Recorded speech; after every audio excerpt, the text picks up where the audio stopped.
ശബരിമല സന്നിധാനത്തെ കൊടിമര പുനഃപ്രതിഷ്ഠയിൽ വിവാദം ഇപ്പോൾ സജീവമാണ്.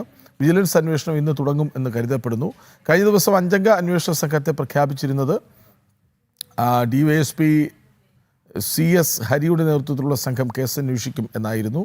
കോൺഗ്രസ് നേതാവും മുൻ ദേവസ്വം ബോർഡ് അംഗവുമായ അജയ് തറയിൽ ഉൾപ്പെടെയുള്ളവരെ വിജിലൻസ് ചോദ്യം ചെയ്യും.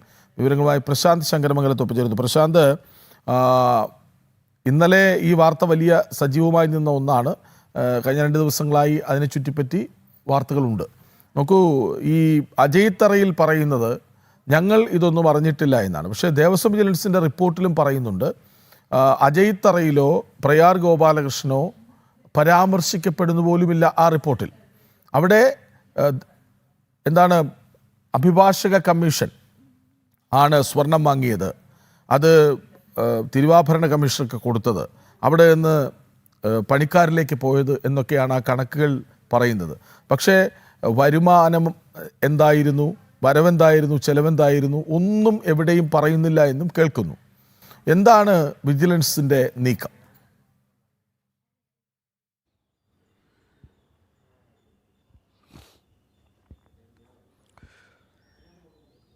കൃഷ്ണരാജ്, കഴിഞ്ഞ ദിവസമാണ്, അതായത് ഇന്നലെയാണ് വിജിലൻസ് ഡിവൈഎസ്പിയുടെ നേതൃത്വത്തിൽ അന്വേഷണ സംഘം രൂപീകരിച്ചത്. 2 ഡിവൈഎസ്പിമാരാണ് ഇതിന് നേതൃത്വം നൽകുന്നത്. CS ഹരിയുടെ നേതൃത്വത്തിലുള്ള ഒരു സംഘം, 5 പേരടങ്ങുന്ന സംഘം ആണ് ഈ കേസ് അന്വേഷിക്കുന്നത്. കഴിഞ്ഞ ദിവസമാണ് വിജിലൻസിൻ്റെ ഇത്തരത്തിൽ ഈ ഉത്തരവ് പുറത്തു വന്നത്, ഈ അന്വേഷണ സംഘത്തെ പ്രഖ്യാപിച്ചുകൊണ്ടുള്ള ഉത്തരവ് പുറത്തു വന്നത്. ഇന്ന് ഈ അന്വേഷണം ആരംഭിക്കുമെന്നാണ് നമുക്ക് മനസ്സിലാക്കാൻ കഴിയുന്നത്. വിജിലൻസിൻ്റെ അന്വേഷണം തുടങ്ങും. കേസുമായി ബന്ധപ്പെട്ട് പല കാര്യങ്ങൾ, ഇതുമായി ബന്ധപ്പെട്ട രേഖകളടക്കം പരിശോധിക്കാനുള്ളൊരു സാധ്യത കാണുന്നുണ്ട്. അങ്ങനെ സമഗ്രമായി ഈ രേഖകളടക്കം പരിശോധിച്ചുകൊണ്ട് അന്വേഷണത്തിലേക്ക് കടക്കാൻ, പ്രാഥമികമായ രീതിയിലൊരു അന്വേഷണത്തിലേക്ക് കടക്കാനാണ് ഇപ്പോൾ സാധ്യത. അതിനുശേഷമായിരിക്കും ഇതിൽ മറ്റു കാര്യങ്ങളിലേക്ക് കടക്കുക. എന്തായാലും ഈ ശബരിമല സ്വർണ്ണക്കവർച്ച പോലൊരു വലിയ വ്യാപ്തി ഈ കൊടിമരവുമായി ബന്ധപ്പെട്ടിട്ടുള്ള പുനഃപ്രതിഷ്ഠയിൽ നടന്ന ക്രമക്കേടുകളിൽ ഉണ്ട് എന്ന കാര്യത്തിൽ തർക്കമില്ല. നേരത്തെ കൃഷ്ണരാജ് സൂചിപ്പിച്ചതുപോലെ തന്നെയുള്ള ഇടപാടുകൾ സംബന്ധിച്ച് രേഖകളിൽ അവ്യക്തത വലിയ രീതിയിലുണ്ട്. കാരണം രേഖകളിലൊന്നും ഇത്തരത്തിൽ എവിടെ നിന്ന് ഈ സ്വർണം വാങ്ങിയതുമായി ബന്ധപ്പെട്ടിട്ടുള്ള കാര്യങ്ങളൊന്നും അതിൽ ഉൾപ്പെട്ടിട്ടില്ല എന്നടക്കമുള്ള വിവരങ്ങൾ നേരത്തെ തന്നെ പുറത്തു വന്നിരുന്നു. അതുകൊണ്ട് തന്നെ ക്രമക്കേടുകൾ, വളരെ വലിയ ക്രമക്കേടുകളുണ്ട്. അതായത് CPM ഭരണത്തിൽ മാത്രമല്ല, UDFൻ്റെ ഭരണസമിതിയിലും കോൺഗ്രസിൻ്റെ ഭരണസമിതിയിലും ഇത്തരത്തിൽ ക്രമക്കേടുകൾ നടന്നിട്ടുണ്ട് എന്നാണ് ഇപ്പോൾ നമുക്ക് മനസ്സിലാക്കാൻ കഴിയുന്നത്. പ്രയാർ ഗോപാലകൃഷ്ണൻ പ്രസിഡൻ്റായിരുന്ന സമയത്താണ് ആ ഒരു സമിതിയിലാണ് ഇത്തരത്തിലുള്ളൊരു പുനഃപ്രതിഷ്ഠ നടക്കുകയും ഒക്കെ ചെയ്യുന്നത്. എന്തായാലും അത് സംബന്ധിച്ചിട്ട് വലിയ രീതിയിലുള്ള ഒരു അന്വേഷണം നടക്കേണ്ടിയിരിക്കുന്നു. അതുകൊണ്ടാണ് ഹൈക്കോടതിയുടെ പരാമർശം തന്നെ ഉണ്ടായിരിക്കുന്നത്. അതായത് ഇതിൽ പ്രത്യേക കേസായി രജിസ്റ്റർ ചെയ്ത് അന്വേഷിക്കാമെങ്കിൽ അങ്ങനെ വേണം അന്വേഷിക്കണമെന്നത് അടക്കമുള്ളൊരു പരാമർശം ഹൈക്കോടതിയുടെ ഭാഗത്തുനിന്നുണ്ടായിരുന്നു. അതുകൊണ്ട് തന്നെ ഈ കേസിൻ്റെ വ്യാപ്തി അത്രയുമുണ്ട്. അതുകൊണ്ടാണ് വിദഗ്ധരായ അന്വേഷണ സംഘം തന്നെ വേണം എന്നതടക്കമുള്ള കാര്യങ്ങൾ പറയുകയും ചെയ്തത്. എന്തായാലും അതിലേക്കെല്ലാം ഈ അന്വേഷണം കടക്കുമെന്നാണ് മനസ്സിലാക്കാൻ കഴിയുന്നത്. അജയ് തറയിൽ മുൻ ദേവസ്വം ബോർഡ് അംഗമാണ്. UDFൻ്റെ ഭരണസമിതിയിലെ, കോൺഗ്രസ് ഭരണസമിതിയിലെ ദേവസ്വം ബോർഡ് അംഗമായിരുന്നു.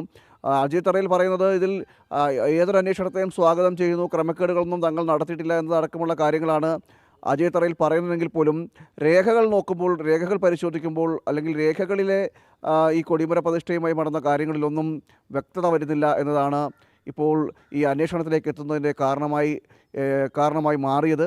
എന്തായാലും തുടക്കത്തിൽ എന്തൊക്കെയായിരിക്കും വിജിലൻസ് ചെയ്യുക എന്നതായിരിക്കും നമുക്ക് പ്രധാനമായും നോക്കിക്കാണേണ്ടത്.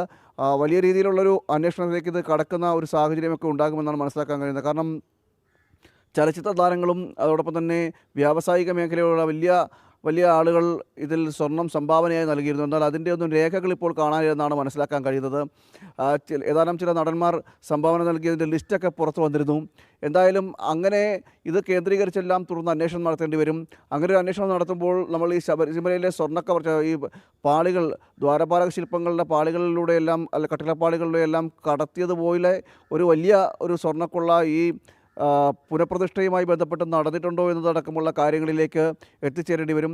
കാരണം ഉണ്ണികൃഷ്ണ പോറ്റിയും ഇതിനൊരു സ്വർണം സംഭാവന ചെയ്തു, സ്പോൺസറായിരുന്നു എന്നതടക്കമുള്ള ചില വിവരങ്ങളും പുറത്തു വരുന്നൊരു സാഹചര്യമുണ്ട്. അതായത് കൊടിമര പ്രതിഷ്ഠയുമായി ബന്ധപ്പെട്ടും ഉണ്ണികൃഷ്ണ പോറ്റി സ്പോൺസറായിരുന്നു എന്നതടക്കമുള്ളൊരു വിവരങ്ങളും കഴിഞ്ഞ ദിവസം പുറത്തു വന്നിരുന്നു. ഈ ഒരു സാഹചര്യം കൂടി നിലനിൽക്കുമ്പോൾ സ്വർണ്ണക്കൊള്ള പോലെ തന്നെ വലിയൊരു കൊള്ള ഈ കൊടിമരത്തിൽ നിന്നുമുണ്ടായി. അതായത് ദ്വാരപാലക ശില്പങ്ങളിൽ നിന്ന് കടത്തിയത് പോലും സമാനമായ ഒരു കൊള്ള ഈ കൊടിമര പുനഃപ്രതിഷ്ഠയുമായി നടന്നിട്ടുണ്ടോ എന്ന കാര്യത്തിലെല്ലാം സംശയമുണ്ട്. എന്തായാലും അത്തരത്തിലുള്ള സാമ്പത്തികമായിട്ടുള്ള ക്രമക്കേടുകളടക്കമായിരിക്കും വിജിലൻസിൻ്റെ നേതൃത്വത്തിൽ അന്വേഷിക്കുക, പ്രാഥമിക അന്വേഷണം നടത്തുക. എന്തായാലും ഇന്നു മുതൽ അന്വേഷണം വിജിലൻസിൻ്റെ ആരംഭിക്കും. 2 ഡിവൈഎസ്പിമാരും 3 CIമാരും അടങ്ങുന്നൊരു സംഘം, പ്രത്യേക അന്വേഷണ സംഘത്തെ കഴിഞ്ഞ ദിവസമാണ് രൂപീകരിച്ചിട്ടുള്ള അന്വേഷണത്തിലേക്ക്, അതിൻ്റെ പ്രാഥമിക നടപടികളിലേക്ക് ഇന്ന് കടക്കും. കൃഷ്ണരാജ്. അതെ, കൊടിമര പ്രതിഷ്ഠയുമായി ബന്ധപ്പെട്ട വലിയ വാർത്തകളാണ് പുറത്തു വരുന്നത്. ഇനി ഈ കേസിൽ ആരൊക്കെ അറസ്റ്റിലാകും, ഇനി ഈ കേസിന്റെ വഴിത്തിരിവ് എന്ത് എന്നൊക്കെ അറിയേണ്ടത് ആർക്ക് വേണ്ടിയാണെന്ന് മനസ്സിലാകുന്നില്ല. ഒരാളെ മുൻനിർത്തിക്കൊണ്ട് പിന്നിൽ അണിയറ നീക്കങ്ങൾ മുഴുവൻ നടത്തുന്നു. അതിൽ വലിയ തന്ത്രമുണ്ട്. ദേവസ്വം ബോർഡ് തീരുമാനമെടുത്തു, ഈ അഭിഭാഷക കമ്മീഷൻ അല്ല, എക്സിക്യൂട്ടീവ് ഓഫീസറാണ് സ്വർണം വാങ്ങേണ്ടത് എന്ന്.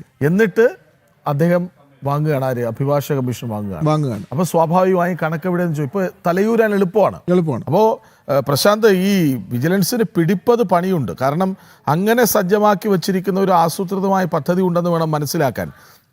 ഈ എക്സിക്യൂട്ടീവ് ഓഫീസറാണ് സ്വർണം വാങ്ങേണ്ടത്. കൊടിമര പുനഃപ്രതിഷ്ഠയ്ക്കുള്ള സ്വർണം സ്പോൺസർമാരിൽ നിന്നും സെലിബ്രിറ്റികളിൽ നിന്നുമൊക്കെ വാങ്ങേണ്ടത് എക്സിക്യൂട്ടീവ് ഓഫീസറാണെന്ന് തീരുമാനമെടുക്കുന്നു.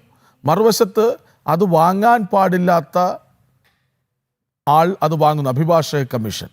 ഇപ്പോൾ അദ്ദേഹം ദേവസ്വം വിജിലൻസിൻ്റെ റിപ്പോർട്ടിൽ അദ്ദേഹമാണ് കുറ്റക്കാരൻ. മറുവശത്ത് കൃത്യമായി ഒരു തീരുമാനമെടുത്തതിൻ്റെ പശ്ചാത്തലത്തിൽ അന്നത്തെ ദേവസ്വം ബോർഡ്, ഇപ്പോൾ പ്രയാർ ഗോപാലകൃഷ്ണൻ ജീവിച്ചിരിപ്പില്ല, അജയ് തറയിൽ സേഫാകുന്നു. വിജിലൻസിന് പിടിപ്പത് പണിയുണ്ടെന്നാണോ?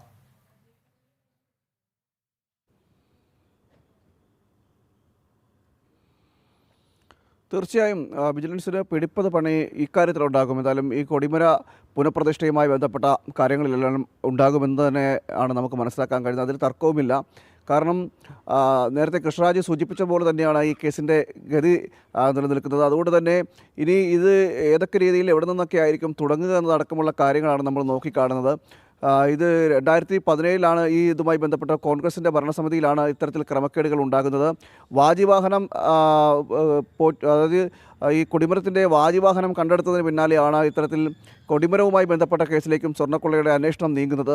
അതിന് പിന്നാലെയാണ് കൊടിമര പുനഃപ്രതിഷ്ഠയുമായി ബന്ധപ്പെട്ട കാര്യങ്ങളിലെല്ലാം ക്രമക്കേടുകളുണ്ടെന്നും ഇത്തരത്തിൽ സ്വർണം സ്പോൺസർമാരിൽ നിന്നും സ്വീകരിച്ചതിലെല്ലാം ക്രമക്കേടുകളുണ്ടെന്ന് കണ്ടെത്തുന്ന ഒരു സാഹചര്യമൊക്കെ ഉണ്ടാകുന്നത്.